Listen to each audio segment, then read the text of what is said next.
ഗംഗാതരംഗരമണീയ ജടാകലാപം ഗൗരീ നിരന്തര വിഭൂഷിത വാമഭാഗം നാരായണ പ്രിയമനംഗമദാപഹാരം വാരാണസീപുരപതിം ഭജ വിശ്വനാഥം. ഓരോ ദിവസവും പുതിയ ആചാരങ്ങളിലൂടെ ഭക്തിയുടെ പുതിയ മുഖങ്ങൾ കാണിച്ചു തരുന്ന ഒരു ആത്മീയ യാത്ര.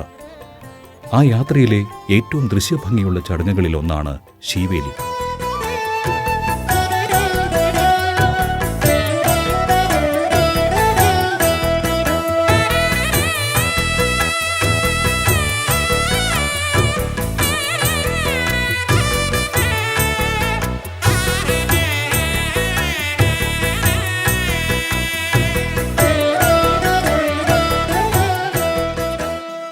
മഹോത്സവ ദിനങ്ങളിൽ വിവിധ ശീവേലികളാണ് കൊട്ടിയൂരിൽ അരങ്ങേറുന്നത്. ഓരോ ശീവേലിക്കും അതിൻ്റേതായ പ്രാധാന്യമുണ്ട്, അതിൻ്റേതായ ഭംഗിയുണ്ട്.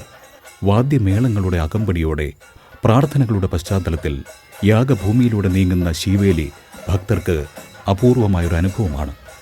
കേരളത്തിൽ മാത്രം ഒതുങ്ങുന്നതല്ല ഈ അനുഭവം. ഓരോ വർഷവും രാജ്യത്തിൻ്റെ വിവിധ ഭാഗങ്ങളിൽ നിന്നുള്ള ആയിരക്കണക്കിന് ഭക്തരാണ് കൊട്ടിയൂരിലേക്ക് എത്തുന്നത്. കർണാടകയിൽ നിന്ന്, തമിഴ്നാട്ടിൽ നിന്ന്, ആന്ധ്രാപ്രദേശിൽ നിന്ന് വിശ്വാസത്തിൻ്റെ വിളി തേടിയെത്തുന്ന ഭക്തജനങ്ങൾ. അവരെ ഒന്നിപ്പിക്കുന്നത് ഒരു ഭാഷയല്ല, ഒരു സംസ്കാരമല്ല, ഒരു വിശ്വാസമാണ്.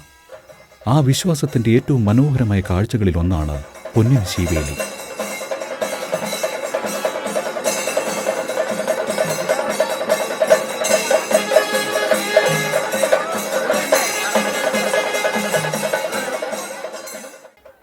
സ്വർണ്ണമണിഞ്ഞ നെറ്റിപ്പട്ടമണിഞ്ഞ 2 ആനകൾ,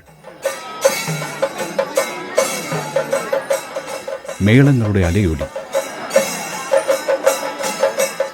ഭക്തരുടെ ഭക്തി നിർഭരമായ നോട്ടങ്ങൾ, ഇവയെല്ലാം ഒന്നിച്ചു ചേരുമ്പോൾ കൊട്ടിയൂർ യാഗഭൂമി ഒരു രാജകീയ ഭാവം കൈക്കൊള്ളുന്നു. ഓരോ ചുവടിലും പാരമ്പര്യമുണ്ട്, ഓരോ താളത്തിലും വിശ്വാസമുണ്ട്, ഓരോ ദൃശ്യത്തിലും ഭക്തിയുണ്ട്. ശീവേലി ഒരു ഘോഷയാത്ര മാത്രമല്ല, ദൈവവും ഭക്തനും തമ്മിലുള്ള ആത്മീയ സാന്നിധ്യത്തിൻ്റെ പ്രകടനമാണ്. വനത്തിൻ്റെ നിശബ്ദതയെ ഭേദിച്ചുയരുന്ന മേളനാദങ്ങൾ, ആനകളുടെ ഗാംഭീര്യം, ഭക്തരുടെ പ്രാർത്ഥനകൾ, ഇവയെല്ലാം ചേർന്ന് കൊട്ടിയൂരിൻ്റെ ആത്മീയതയ്ക്ക് മറ്റൊരു രൂപം നൽകുന്നു. അതുകൊണ്ട് തന്നെ കൊട്ടിയൂരിലെ ശീവേലി ഒരു ആചാരം മാത്രമല്ല, അതിരുകൾ കടന്ന വിശ്വാസത്തിൻ്റെ ആഘോഷമാണ്. വിവിധ നാടുകളിൽ നിന്നെത്തിയ മനുഷ്യരെ ഒരേ പ്രാർത്ഥനയിൽ ഒന്നിപ്പിക്കുന്ന ആത്മീയ യാത്രയാണ്.